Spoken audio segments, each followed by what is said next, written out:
जी, chapter हमारे पास 10 चल रहा है।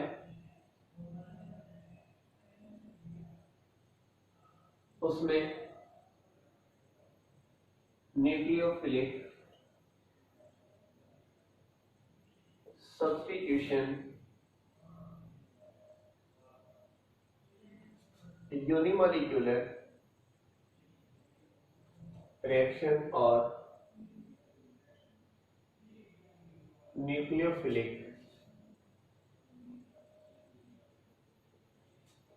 सब्स्टिट्यूशन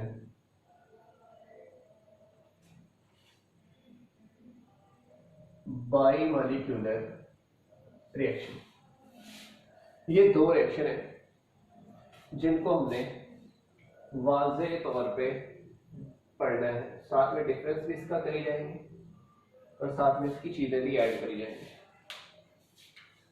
लो, सबसे पहले इन दोनों की हम तारीफाती कलमात में इजाफा करेंगे।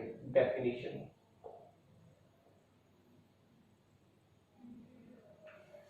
ठीक है। अब डेफिनेशन के अंदर क्या क्या आता है सुने जरा। हम कहते हैं the nucleophilic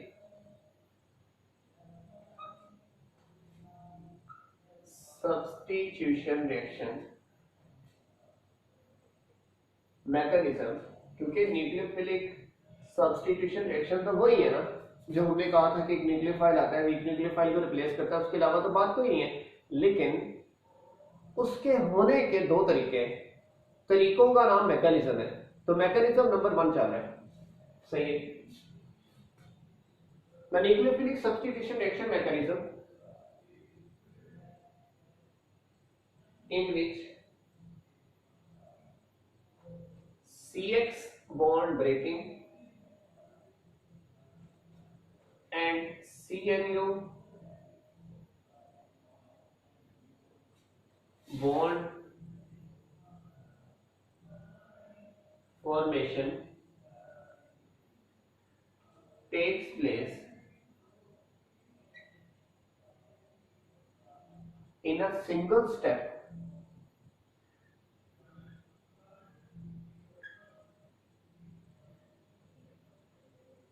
simultaneously is called nucleophilic substitution bimolecular reaction mechanism. यानी कि आप इसे SN2 रिएक्शन मैकेनिज्म भी कह देते हैं। SN2 रिएक्शन मैकेनिज्म भी कह देते हैं। तो SN2 कहना या न्यूक्लियोफिलिक सब्स्टिट्यूशन बाइमॉलिक्यूलर कहना बात सही हो गया। तो अगर यहां तक देखा जाए तो दोनों बातें पैरेलल होंगी। अब देखिए दूसरा देखिए,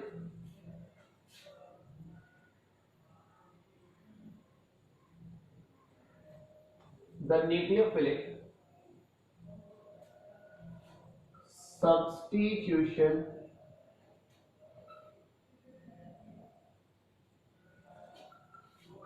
reaction mechanism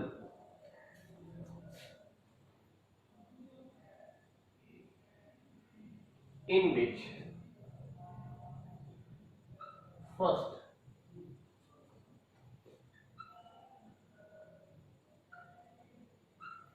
CX bond breaking takes place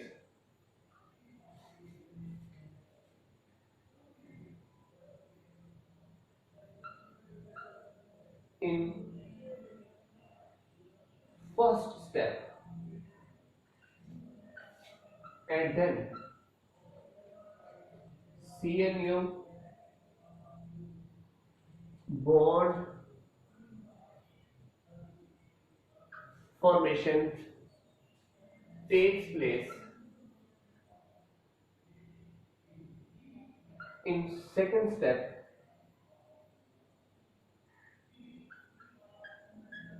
one after other is called SN1 reaction mechanism, यानी कि उसे हम लोग कहते हैं SN1, SN1 कह लो या SN1 रिएक्शन मैकेनिज्म कह लो। इसे SN1 कहा और इसे SN2 कहा। बस इसमें होता है साइमल्टेनियसली दोनों काम, और इसमें होता है वन आफ्टर अदर, पहले एक होता है फिर दूसरा होता है, ठीक है ना। यहाँ पे असल तो है कि एक CX हैलोजन का बॉन्ड टूटना और CNU न्यूक्लियोफाइल का बॉन्ड बनना एक ही टाइप में होगा, तो ये SN2। इसमें बाद में बनता है, पहले टूटता है, तो इसे हम लोग क्या कहते हैं, साइमल्टेनियस ब्रेकेज और फॉर्मेशन हुई, तभी तो इसे हम लोग क्या नाम दे रहे हैं, SN1 का। क्या जो असल बात है वो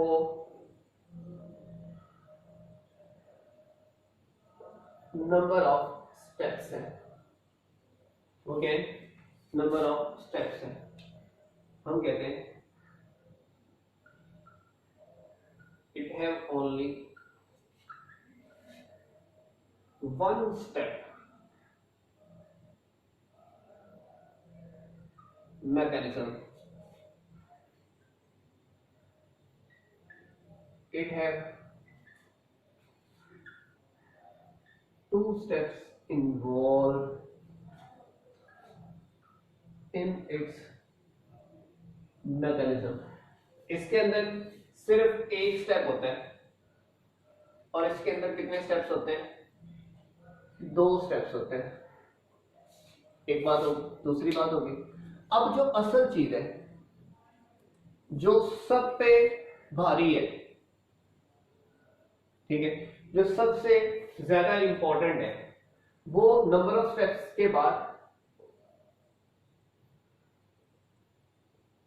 मैकेनिज्म है, यानी कि अगले और ये नंबर ऑफ स्टेप्स वाला टॉपिक, ये सारे के सारे इसी टॉपिक पे छुपे हुए, ठीक है। जो इसको समझ गया उसके लिए ऐसे रिएक्शंस पढ़ना पढ़ाना बहुत ज्यादा वाले आसान हो जाएंगे। अब सुनिएगा, होता क्या कि हमारे पास कोई भी सिंपल सी अल्काइल लाइन दी जाती है, उसके ऊपर किसी भी न्यूक्लियोफाइल का चर्चा करवाया जाता है, यानी कि अटैक करवाया जाता है, like OH is a nucleophile. आपको पता है इसके ऊपर पार्शियल नेगेटिव है तो इसके ऊपर पार्शियल पॉजिटिव है, so it will attack on this carbon and leaving group will leave this substance, substrate molecule है ना, तो this will happen in single step, so these things will form, इसकी शक्ल चेंज होगी, इसकी ज्योमेट्री चेंज होगी। क्यों चेंज हुई जरा सुनिएगा। वो कहता है कि जैसे जैसे OH बॉन्ड बनता है इधर, वैसे वैसे X इधर से निकलता है और एक ही स्टेप में होता है, 2 3 4 स्टेप्स नहीं होते, एक ही स्टेप में होता है। तो यहाँ पे हम कहते हैं ये वाला जो इस वक्त स्टेट बनी है ना, कि जिसमें बॉन्ड फॉर्मेशन भी हो रही है, बॉन्ड ब्रेकेज भी हो रही है, जब इस नेगेटिव वाले ने इसके ऊपर अटैक करना है तो ओवरऑल चार्ज नेगेटिव, या इधर लगा दो नेगेटिव, या एक्स में लगा दो नेगेटिव, या ओवरऑल नेगेटिव लगा दो। तो यहाँ पे बॉन्ड ब्रेकेज होगी क्योंकि ये बॉन्ड टूटना है, और यहाँ पे बॉन्ड बनेगा क्योंकि ये बॉन्ड बनना है, तो इसीलिए इसको कहते हैं यहाँ पे तब्दीली आ रही है बॉन्ड की, तो हम कहते हैं ये है ट्रांजिएंट स्टेट या ट्रांजिशन स्टेट, ट्रांजिएंट या ट्रांजिशन स्टेट। और अगली मजे की बात, this one is sp2 hybridised, इसमें कौन सी हाइब्रिडाइजेशन होगी, sp2। फिर अगले लम्हात में हमारी इससे तो जान छूट जाएगी क्योंकि ये निकल जाएगा, तो यहां बनेगा क्या,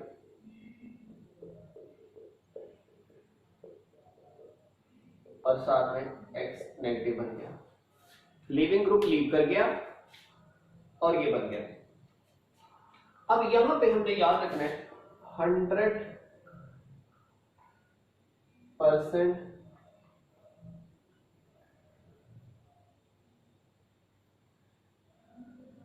इनवर्जन इन कॉन्फ़िगरेशन आएगी।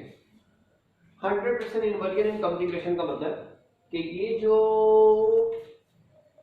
न्यूक्लियोफाइल है ये कहां से आया है, लीविंग ग्रुप वाली साइड से नहीं आ सकता, क्योंकि इधर भी नेगेटिव चार्ज है ना, तो एक न्यूक्लियोफाइल पे भी नेगेटिव चार्ज है, तो ये इसकी ऑपोजिट साइड से आया है। तो जब इसकी ऑपोजिट साइड से आया तो जाहिर बात है जब ऑपोजिट साइड से आएगा तो लीविंग ग्रुप निकालेगा राइट साइड से, तो ये लगेगा लेफ्ट साइड से। इस वजह से जब ये लेफ्ट साइड से लगेगा तो ये वाली सारी इसकी तरतीब एटम्स की क्या हो जाएगी, उलट पुलट हो जाएगी। तो हम कहते हैं इसकी कॉन्फ़िगरेशन क्या होगी, इन्वर्ट है, चेंज हो गई। क्यों, ऑपोजिट साइड से अटैक हुआ। एक बात ठीक है। दूसरी बात, ये sp2 में क्यों कन्वर्ट हुआ, देखो ये वाला जो कार्बन था वो sp3 हाइब्रिडाइज था। अब जब इसके ऊपर अटैक हुआ है, अब अटैक भी हो रहा है और लीविंग ग्रुप भी लीव कर रहा है, इसका मतलब है इसके पास दो चीजें हैं, अपना एट अ टाइम मौजूद है, बॉन्ड बनाने वाला भी, बॉन्ड तोड़ने वाला भी। तो इसलिए बॉन्ड बनाने के लिए भी जगह चाहिए, बॉन्ड टूटने के लिए भी जगह चाहिए। तो ये देखो ये वाला जो हमारे पास कार्बन है वो इस फॉर्म में आ जाता है, प्लेनर फॉर्म में, ताकि इजीली कोई भी चीज है वो आके यहां से अटैक भी कर सके और निकलने वाला यहां से निकल भी सके। अगर ये टेट्राहेड्रल है तो वो फिर जरा हर्डल पैदा करेगा, तो ये अपने आप को एटम्स बिल्कुल सीधे कर लेते हैं, sp2 में ले आते हैं। जब ये sp2 में आते हैं तो ये भी पूरा फेज खाली है, ये भी पूरा फेज खाली है। अब इजी बॉन्ड ब्रेकिंग होगी और इजी बॉन्ड फॉर्मेशन होगी, यहां से टूटने वाला आसानी से टूटेगा, बनने वाला आसानी से बनेगा। इस वजह से अपने आप को थोड़ा सा तब्दील करता है, ताकि इसके अंदर तब्दीली आ रही है ना, sp3 से sp2 में लाता है ताकि ये बॉन्ड बन भी जाए और टूट भी जाए आसानी से। ठीक है, तो अगर पूछ लिया जाए कि sp2 में क्यों है, तो आपने कहना है to provide places for breaking and formation of bond. ठीक, इसके बाद मैकेनिज्म का इसमें एक ही स्टेप है और इसके अंदर दो स्टेप्स हैं। देखो CH3 CH3 CH3 X, first step हो गया, उसके अंदर आयोनाइजेशन होगी, इस पर पॉजिटिव उसके ऊपर नेगेटिव। ये क्या चक्कर है, पहली बात यहां पे चीजें, यहां पे आना है पोलर सॉल्वेंट और यहां पे आना है कि ये वाला स्लो स्टेप है। अब सुनिए, बात जरा सुनिए कि इस वक्त OH या न्यूक्लियोफाइल अटैक क्यों नहीं कर सका, यहां नेगेटिव था यहां पॉजिटिव था, ऐसे ही OH के ऊपर चार्ज कौन सा नेगेटिव, ये इधर से आएगा, ये नेगेटिव है, नेगेटिव को रिपेल करेगा, तो इसका मतलब ये यहां से आ सकता है, ये यहां से इसकी एंट्री बंद है ड्यू टू सिमिलर चार्जेस। एक बार फिर अगर ये यहां से आना चाहे, यहां से देखो ये जो हाइड्रोजन है, अगर मैं इसे एक्सपेंड करके बनाऊं, अगर इसके भी हाइड्रोजन ऐसे एक्सपेंड करके बनाओ, इसके भी बनाओ, तो ये यहां से भी इसे आने नहीं देगा, क्योंकि इसका हाइड्रोजन अगर इधर आएगा तो ये इसे इसका रास्ता इस कार्बन तक पहुंचने के लिए इसने क्या किया हुआ है, ब्लॉक किया हुआ है। क्या किया हुआ है, ब्लॉक किया हुआ है। तो जब ये ब्लॉकेज है तो यहां पे ये न्यूक्लियोफाइल अटैक नहीं कर पाता। तो ना करने की क्या वजह है, दो वजूहात है कि एक तो सिमिलर चार्जेस की वजह से अटैक नहीं कर पाता और दूसरा इधर से इन बल्की ग्रुप्स की हिंड्रेंस की वजह से। तो हिंड्रेंस को कहते हैं, इस बल्की ग्रुप की हिंड्रेंस को कहते हैं स्टीरिक हिंड्रेंस। ये दोनों रुकावटों का कॉमनली नाम हम क्या देते थे, steric hindrance, hindrance caused by the structure. ठीक है, स्टीरिक हिंड्रेंस की वजह से न्यूक्लियोफाइल इधर अटैक नहीं कर पाता। इसका मतलब है पहले हमें x को उतारना पड़ेगा, x को उतार के फिर प्लस के साथ माइनस जाके जोड़ देते हैं, इसके अलावा हमारे पास कोई हल नहीं है। इसलिए हमें यहाँ पे पोलर सॉल्वेंट यूज करना पड़ा और यहाँ पे पोलर सॉल्वेंट, यहाँ पे नॉन पोलर सॉल्वेंट चाहिए। ठीक, अच्छा ये तो एक स्टेप हो गया, मतलब इसे यूं ही लिखना है आपने, ये सिर्फ समझने के लिए। अच्छा ये बन गया, इस बनने वाले का इसमें ग्रामिंग क्या है, ये है कार्बो केटाइन। और मजे की बात है this is also sp2 hybridise, क्योंकि प्लेनर है ना। प्लेनर है तो ये क्या हुआ, sp2 हाइब्रिडाइज हुआ। अच्छा अब ये जो प्लेनर है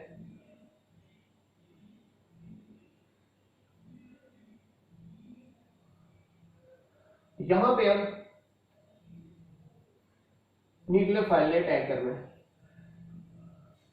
यहां पे अब न्यूक्लियोफाइल ने अटैक करना है। कैसे अटैक करेगा सुनिए। अब ये न्यूक्लियोफाइल इधर से भी आ सकता था, ये न्यूक्लियोफाइल इधर से भी आ सकता था, क्यों और कैसे वो बात जरा सुनिए। sp2 कार्बोकैटायन का मतलब है कि जब इसमें से X निकल गया तो ये इस हालत में आ गया, प्लेनर हालत में आ गया। ये प्लेनर हालत है, प्लेनर हालत को ऐसे देखो ना तो ये बिल्कुल प्लेन में होती है, सारे एटम प्लेन में। इसका मतलब है इधर से न्यूक्लियोफाइल अटैक करेंगे या इधर से करे, कोई उसे रोकने वाली चीज नहीं है, तो जिधर से मर्जी करे। तो इसीलिए it can also attack from the side of leaving group from which it is removed and also the side of opposite from leaving group. Opposite side से भी अटैक कर सकता है, उसी साइड से भी अटैक कर सकता है जिधर से अभी अभी लिविंग ग्रुप पर उतरा है। ठीक है, तो इसका मतलब है यहां से फिर दो तरह की चीजें बनेंगी, एक वैसी बनेगी जैसा रेफरेंट था और दूसरी रेफरेंट के ऑपोजिट साइड पे बनेगी। मतलब एक में OH राइट साइड पे और एक में OH लेफ्ट साइड पे। तो हम लोग कहते हैं कि भाई इसका मतलब ये हुआ, देखो लिविंग ग्रुप वाली साइड में अगर OH लगा है तो उसकी कॉन्फ़िगरेशन में तो फर्क ही कोई नहीं, एक उतरा दूसरा लग गया। और अगर ऑपोजिट साइड से लगा है तो जाहिर बात है जब लिविंग ग्रुप इधर से उतरा है ऑपोजिट साइड से लगा तो उसकी कॉन्फ़िगरेशन क्या होगी, चेंज होगी। तो हम कहते हैं इधर 50% retention in configuration और then 50% inversion in configuration। 50% retention in configuration और 50% inversion in configuration। सही हो गया। तो 50% रिटेंशन और 50% इन्वर्जन इन कॉन्फ़िगरेशन यहां पे हमारे पास क्या हो गई है, ऐड हो गई है। अब मैं आपको यहां पे दो पॉइंट्स लिखवाना चाहता हूं। देखो ये वाला प्राइमरी अल्काइल हाइड है, ये SN2 दे रहा है, ये वाला टर्शियरी अल्काइल हाइड है, ये SN1 दे रहा है। SN1 देने की एक वजह मैंने बता दी, स्टीरिक हिंड्रेंस। SN1 की एक वजह क्या बता दी, स्टीरिक हिंड्रेंस है। और दूसरी वजह क्या है, ये जो कार्बोकैटायन बनता है ये स्टेबल होता है, ये कार्बोकैटायन होता है स्टेबल होता है। स्टेबल क्यों होता है, ये जो मिथाइल ग्रुप है ये इलेक्ट्रॉन डोनेटिंग होती है, ये भी इलेक्ट्रॉन इसको डोनेट करता है, ये भी इसको डोनेट करता है, ये भी इसको डोनेट करता है। जब ये इसको डोनेट करते हैं इसका पॉजिटिव हो जाता है स्टेबल। वो कैसे डोनेट करते हैं, by the phenomenon of hyper conjugation. इस वजह से दो वजूहात की वजह से ये प्रेफर करता है कि ये मैं बन जाऊं, क्योंकि देखो ना कभी भी स्टेबल से अनस्टेबल तो नहीं ना बनता, ये भी स्टेबल है। तो कितनी वजूहात है, दो। मैं बाद में लिख भी दूंगा उसको कि भाई इसके अंदर हमारे पास स्टीरिक हिंड्रेंस और स्टेबिलिटी ऑफ कार्बोकैटायन की वजह से ये काम होना है। सही हो गया, एक बात हो गई। तो मैं चीजें रिवाइज कर देता हूं। इसमें सिंगल स्टेप रहा, इसमें दो स्टेप्स हैं। इसमें नॉन पोलर सॉल्वेंट आना है, इसमें पोलर सॉल्वेंट आना है। इसमें ऑपोजिट साइड से न्यूक्लियोफाइल ने अटैक किया, इसमें दोनों साइडों से अटैक करता है। जब ऑपोजिट साइड से किया तो 100% इन्वर्जन इन कॉन्फ़िगरेशन आई, जब अपना दोनों साइडों से किया तो 50% वही रही, रिटेंशन रही, और 50% इन्वर्जन रही। इसके बाद इसके पास एट ए टाइम में दो मॉलिक्यूल है, इसलिए ये बाई मॉलिक्यूलर है। इसके पास स्लो स्टेप जो रेट डिटरमिनिंग स्टेप होता है ये स्लो होता है, और ये वाला क्या होगा, जाहिर बात है प्लस माइनस वाला रिएक्शन क्या होगा, फास्ट। फर्स्ट ईयर में आपने 11 चैप्टर में रेट्स ऑफ रिएक्शन में पढ़ा हुआ है, जो स्लो स्टेप होता है रेट डिटरमिनिंग होता है। इस वजह से ये वाला रेट डिटरमिनिंग इसने एक ही मॉलिक्यूल इसका ले रहा है, इसलिए इसकी मॉलिक्यूलरिटी 1, इसकी मॉलिक्यूलरिटी 2 होगी। सही हो गया। तो ये चंद आगे आने वाले स्टेप्स हैं डिफरेंसेस के, जो मैंने इसकी बेस पे लिख रहे हैं। क्लियर हो गया। इसमें कोई क्वेश्चन है तो आप हजरात पूछें जी। तो जैसे कि इस साइड पे हम लोग बायोमॉलिक्यूलर का डाटा लिख रहे हैं और इस साइड पे यूनिमॉलिक्यूलर लिख रहे हैं। सही है। तो उस चीज को हमें देखना है। यहां पे मैकेनिज्म के अंदर जो भी चीजें एक्सप्लेन की है अब वो 1 बाय 1 स्टेप्स की फॉर्म में आएंगी। मसलन लेट्स सपोज दैट मैं इधर कहता हूं डायरेक्शन ऑफ न्यूक्लियोफिलिक अटैक, कि न्यूक्लियोफाइल ने जब अटैक किया तो उसकी डायरेक्शन क्या थी, तर्ज अटैक किधर से था, तो हम कहते हैं nucleophile attack from the opposite side of the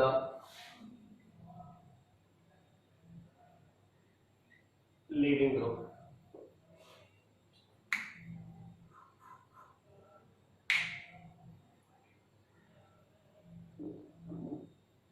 ठीक है, ऑपोजिट साइड से अटैक करता है। ठीक हो गया, तो ऑपोजिट साइड से अटैक करेगा तो तभी तो हम लोग कहते होते हैं 100% इनवर्जन इन कॉन्फ़िगरेशन है, ऐसे ही है ना।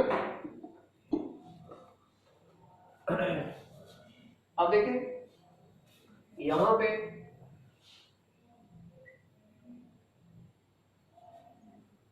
Nucleophile attack from both sides of the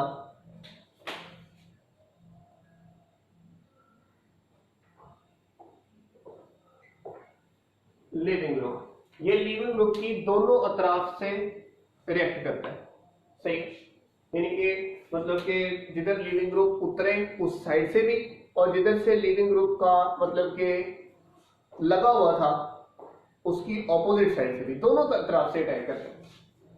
ठीक है, देन एक्सटेंट ऑफ बॉन्ड, के बॉन्ड किस लिहाज से बनते हैं या टूटते हैं, वो चीजें देखनी है हमें। तो यहां पे हम कहते हैं extent of bond formation is equal to the extent of bond breaking, और यहां पे हम लोग कहते हैं extent of bond breaking is not equal to the bond formation। उसकी वजह डेफिनेशन से भी क्लियर है कि वो साइमल्टेनियसली ब्रेकेज और फॉर्मेशन होनी है, यानी कि यहां पे जिस तरह वो बनता है वैसे वैसे टूटता है। ये नहीं होता कि पहले बन जाता है वैसे टूटता है बाद में टूटता है, ऐसा नहीं। इधर पहले बॉन्ड ब्रेक होती है और फिर बॉन्ड फॉर्मेशन होती है, पहले बॉन्ड ब्रेक होता है और फिर बॉन्ड फॉर्मेशन होती है। तो यहां पे दो डिफरेंट स्टेप्स लग रहे हैं और यहां पे तो सिंगल स्टेप में ही होना है ना, इसलिए इसमें एक्सटेंट इक्वल है, इसमें एक्सटेंट इक्वल है नहीं है। इसके बाद अगली बात देख लें,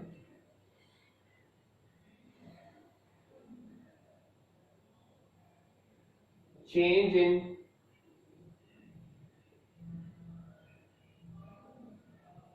कॉन्फ़िगरेशन, यानी कि उसकी जो ज्योमेट्री है उसमें कितनी तब्दीली आई है।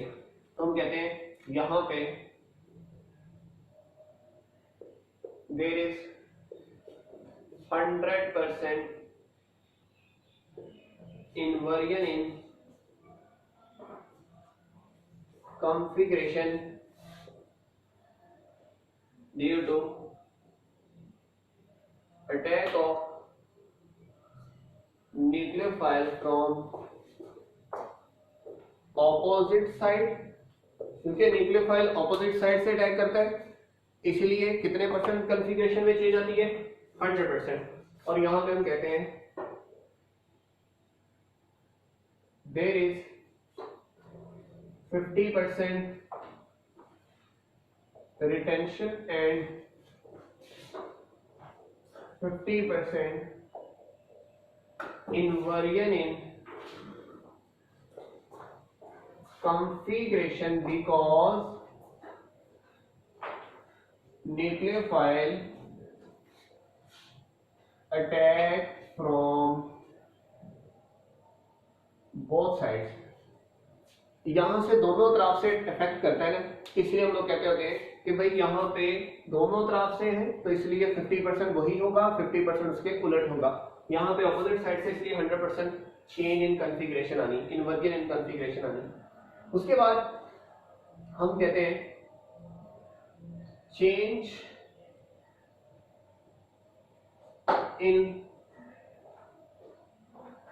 Hybridisation state. हाइब्रिडाइजेशन में तब्दीली क्या आएगी? क्योंकि देखो ना, वो भी तो sp3 से sp2 वगैरह हुआ था ना, हाइब्रिडाइजेशन में चेंज आई थी। तो हम कहते हैं in this sp3 molecule convert into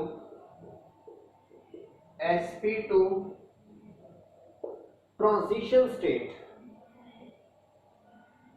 and then convert into sp3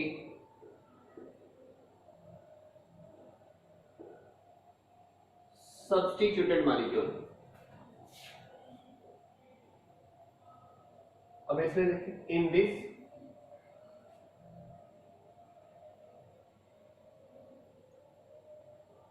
sp3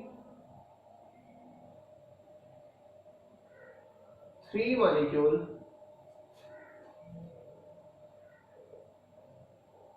convert into sp2 carbocation. Carbocation का नाम क्या है? Reactive intermediate. रिएक्टिव इंटरमीडिएट किसे कहते हैं? जो रिएक्शन के दौरान बने और बनते साथ ही यूज हो जाए। ट्रांजिशन स्टेट रियल में एग्जिस्ट नहीं करती, बस उससे हाइपोथेटिकल अप्रोच है कि इसे अटैक हुआ है और ऐसे टूटा है, लेकिन ये वाला तो रियल में बनता भी है कार्बोकेटाइन, लेकिन साथ ही यूज हो जाता है। And then into sp3 substituted molecule. फिर किसमें कन्वर्ट हो जाता है? sp3 से sp2 में कन्वर्ट हो जाता है। अगेन वही सेम है। देन हमारे पास हम लोग अगर माने तो हम बोलेंगे मॉलिक्यूल लैरिटी किसे कहते हैं?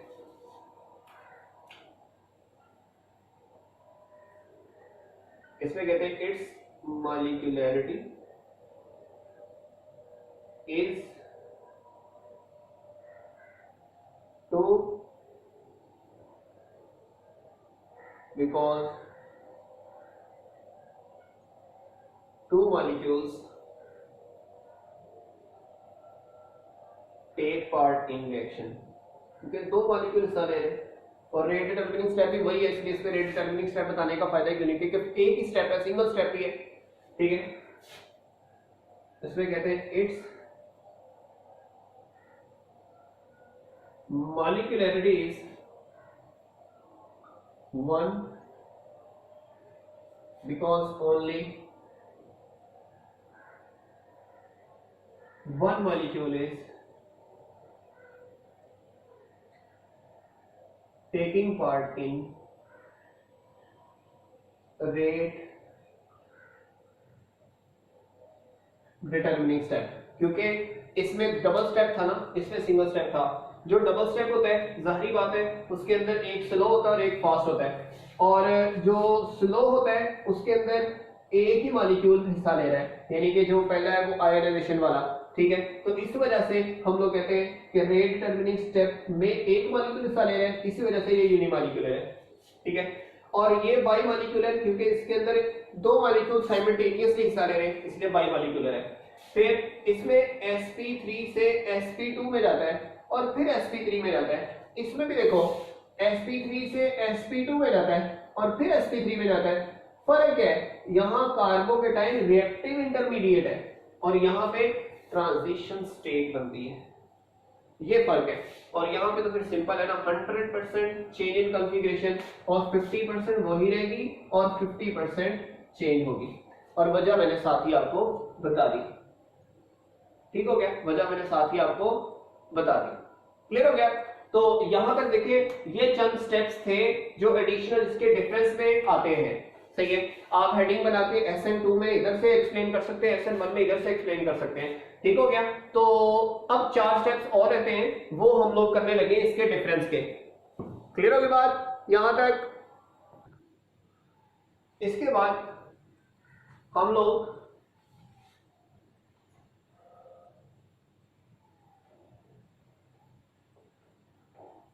रेट ऑफ रिएक्शन को डिस्कस करते हैं। रेट ऑफ रिएक्शन में लेकिन हम लोग कहते हैं क्या कि rate of this reaction, the rate of this reaction depend upon the concentration of alkyl halide and nucleophile molecule, concentration of alkyl halide और न्यूक्लियोफाइल मॉलिक्यूल दोनों पे डिपेंड करती है।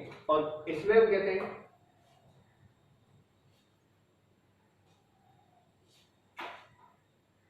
Rate of this reaction depends upon only the concentration of alkyl halide molecule, ये सिर्फ alkyl halide पे depend करती है, लेकिन ये वाला अल्काइल हैलाइड पे भी डिपेंड करती है और न्यूक्लियोफाइल पे डिपेंड करती है, क्योंकि इसके रेट डिटरमिनिंग में दो मॉलिक्यूलर है, दो मॉलिक्यूल हिस्सा ले रहे हैं तभी तो ये बाई मॉलिक्यूलर है, और इसके रेट डिटरमिनिंग स्टेप में एक मॉलिक्यूल हिस्सा ले रहा है तभी तो ये यूनिमॉलिक्यूलर है। इसीलिए यानी कि आप यूं कह लें कि rate is direct with concentration of alkyl halide and concentration of nucleophile, और यहां पे rate is directly proportional to only concentration of alkyl halide molecule. Okay, rate of reaction के बाद हमारे पास अगला पॉइंट है वो है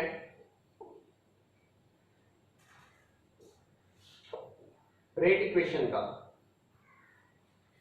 इसमें जो रेट इक्वेशन बनेगी वो ये बनेगी, रेट इज इक्वल टू के अल्काइल हैलाइड की पावर 1 और न्यूक्लियोफाइल की कंसंट्रेशन की पावर भी 1, लेकिन यहां पे रेट इक्वेशन बनेगा rate is equal to alkyl halide की कंसंट्रेशन की पावर सिर्फ 1, ठीक है।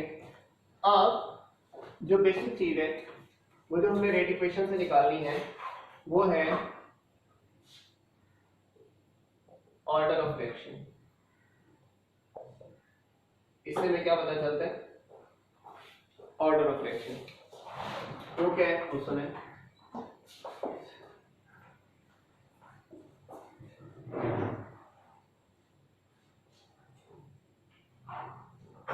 the sum of exponents of rate equation is called order, hence it is second order reaction. मतलब देखो ये अपना अगर आप करो तो 1 + 1 आता है, 1 + 1 2 है, और 2 का मतलब क्या है, सेकंड ऑर्डर। 2 का मतलब क्या है, सेकंड ऑर्डर। और इसमें देखें the sum of exponents is equal to 1, hence its order is first order।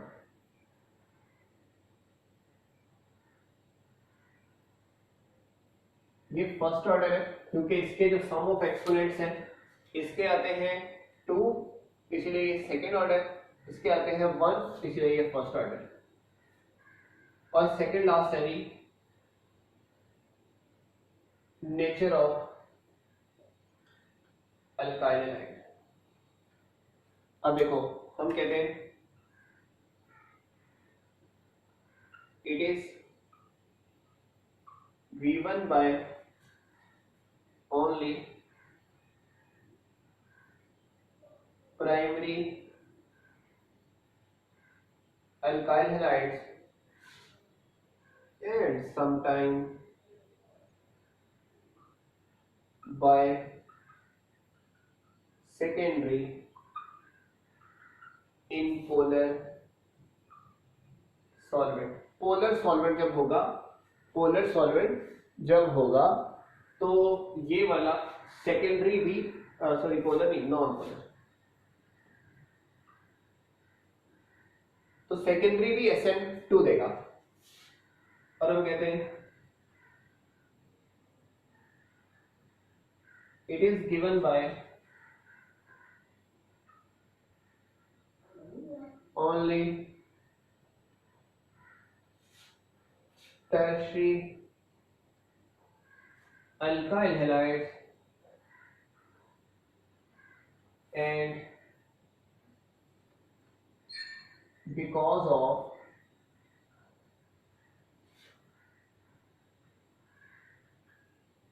steric hindrance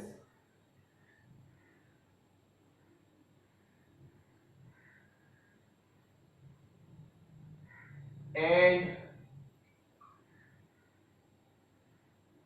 stability of carbocation and sometime by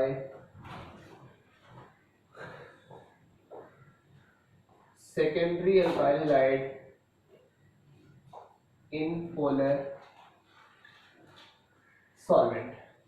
ठीक है, तो ये है पोलर में सेकेंडरी देगा SN1 और नॉन पोलर में सेकेंडरी देगा SN2। सही है, क्योंकि पहला स्टेप आयनाइजेशन होता है, तो अगर पोलर डालेंगे तो वो SN1 चला जाएगा, और क्योंकि सेकेंडरी दोनों ही होता है, बॉर्डर लाइन बेस होता है। ठीक है, और इसमें अगर आप रेट की बात करें, रेट की बात करें या एक्सटेंट की बात करें, तो इसमें अगर बात करेंगे तो हम लोग कहेंगे कि भाई जो primary alkyl halide, secondary alkyl halide, tertiary alkyl halide, इसमें tertiary alkyl halide, secondary alkyl halide और प्राइमरी अल्काइल हैलाइड, इसमें ट्रेंड ये है और इसमें ये है। जाहिर सी बात है, आपको पता है इसमें प्रेफर कौन करेगा, प्राइमरी कहेगा कि मैंने SN2 देना है, और इसमें प्रेफर कौन करेगा कि टर्शियरी कहेगा। और रीजन मैंने बता दी, एक स्टेरिक हिंड्रेंस होती है और एक स्टेबिलिटी ऑफ कार्बोकेटाइन होती है। ठीक है, तो यहां तक हमारे पास था SN2 और SN1 रिएक्शन का कंपैरिजन भी, मैकेनिज्म भी, और उसके जितने भी स्टेप्स थे वो सारे के सारे। सही हो गया। तो हमारा चैप्टर के तकरीबन रिएक्शन जो है वो हाफ हो चुके हैं। अब सिर्फ एक स्टेप रहता है एलिमिनेशन रिएक्शन का, उसके बाद हमारा चैप्टर टाइम फिश होने की तरफ जा रहा है। ठीक हो गया। तो ये सारे के सारे स्टेप्स हैं मैंने मैकेनिज्म में रिवाइज किए और उसके बाद मैंने लिखकर भी बता दिया ताकि आप लोगों को किसी किस्म का मसला ना रहे। तो ये था SN रिएक्शन, SN1 और SN2 में difference. Thank you very much. कोई भी क्वेश्चन हो तो आप बिना झिझक कर सकते हैं। अल्लाह हाफिज।